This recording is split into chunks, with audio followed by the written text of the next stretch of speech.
Hi, my name's Mike and welcome to my allotment UK. Last week we started our isolation growing by growing some cress on the windowsill as an introduction to growing microgreens. My son also took up the challenge, sending me the results of his efforts, and if you wish to send the results of your efforts, please don't hesitate to do so and post them landscape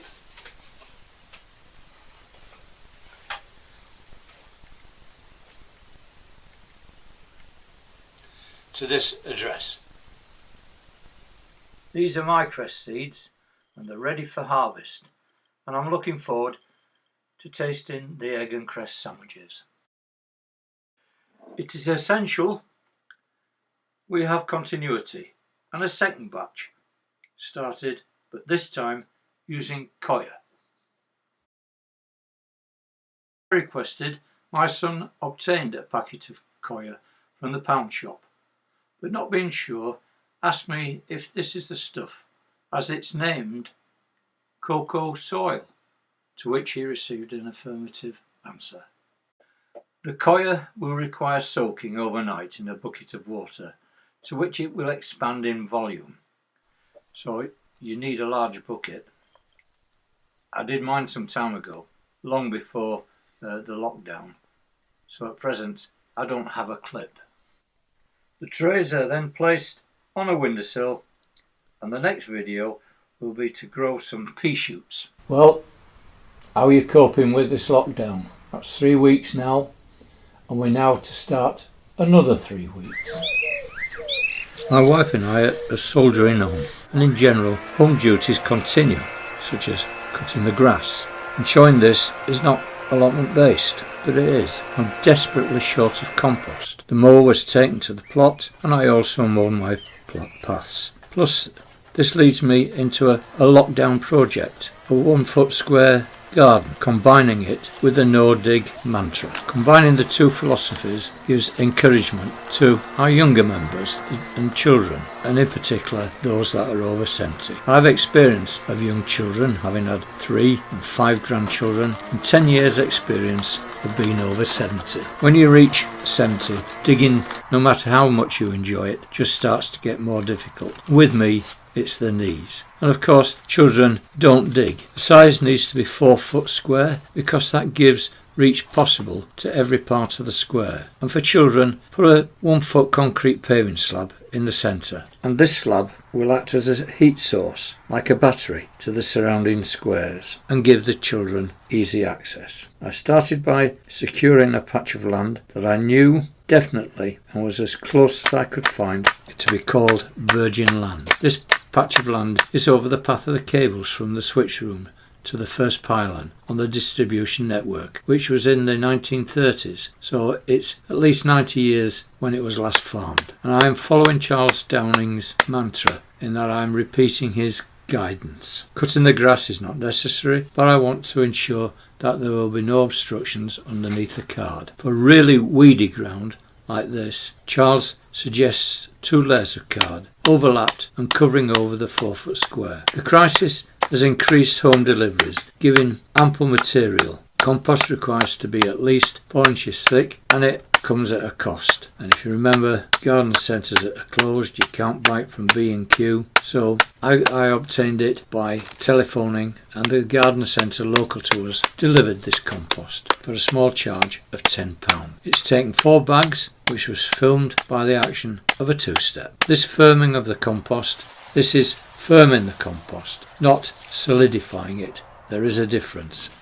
And the plants require something firm to anchor to. And one has to decide where the sun is and where the shadows are, because the back, which would have to be decided by this, is where we put the tall plants, which such as runner beans or peas, and the front is where we put the small plants, small and attractive to attract insects. And I'm told that calendar are the best plants for this, and I'm also told that you can eat them. I've never tried it, don't know whether I want to, but I had some given to me by my friend David 6 years ago, which has self-grown since, so I'm putting them here in the front. Therefore, I have to make a list of plants to sow now, so things will be ready for when the last frosts is reached, which will be sometime in May. And an aid to this is a 1 foot square of cardboard marked out with all the different spaces. But before I go into the plant spacing template, a word regarding this bed construction time. Now, by adding up the video shots, which includes repositioning of the camera, I totaled 1 hour and 53 minutes. So let's say 2 hours to make this bed, which in my opinion isn't long. And if one sourced the materials prior to starting, it would probably be quicker. Another point to make on its construction, bearing in mind the timber yards and DIY stores are closed, was made up of what I could find, and special attention is given to ensure all pegs are on the outside. A lot of videos show pegs at the internal corners, which will interfere with one's planting template. Start making the template using a square foot of cardboard, and later, if one is inclined to do so, construct one in a more durable substance such as wood. But start first with card. Find a centre by measurement, and I traced round a washer to accentuate its position, and this signifies 1 plant to 1 square foot. For example, a cabbage.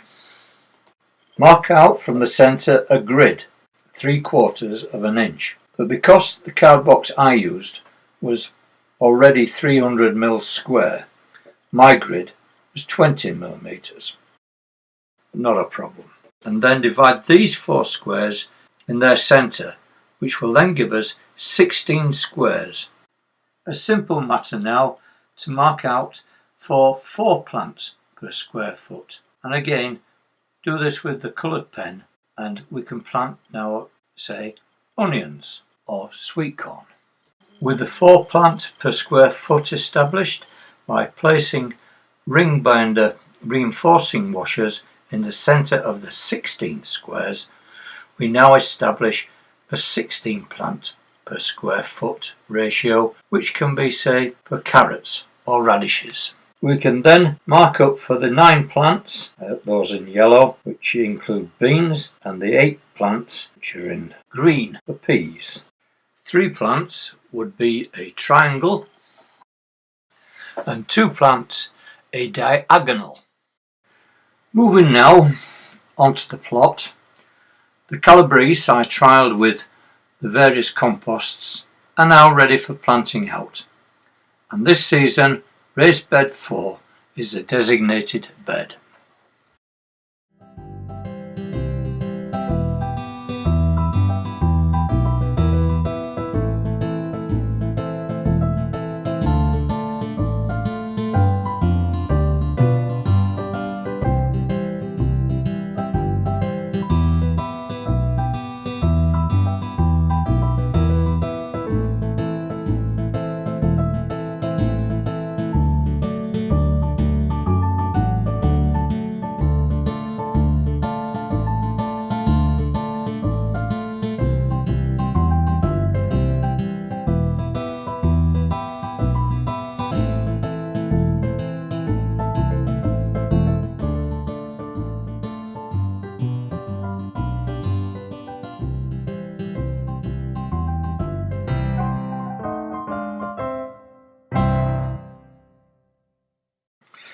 Because of the trial, I had more plants than I needed.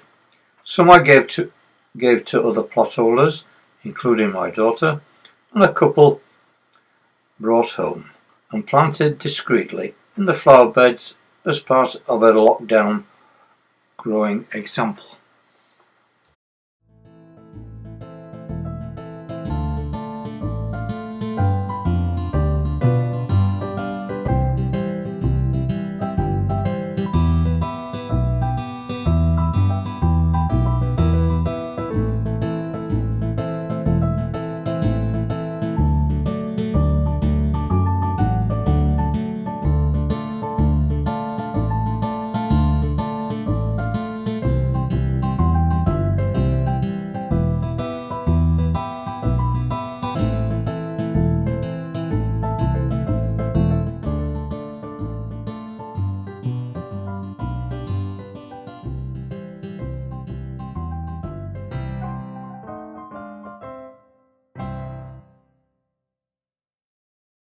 Next day, bed 2 was given a quick raking over.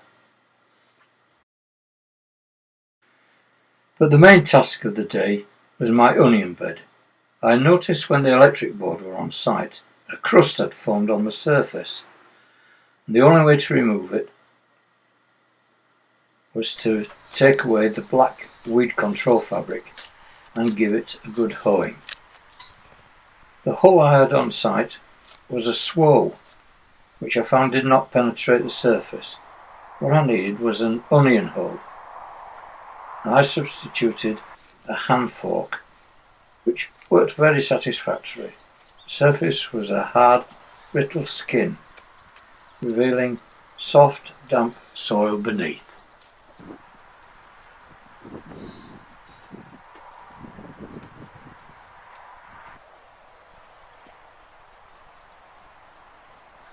Another urgent task was to start sowing my carrots. These were a success last season, only problem, they all came at once. Therefore this season I promised myself to sow a half row every 2 weeks. And here is the first run. We will be sowing runner beans next month, which also means a bout of bed preparation, plus some necessary clearing up. Soil is not in bad condition, and I think the Canterbury hoe should give good results, which it did.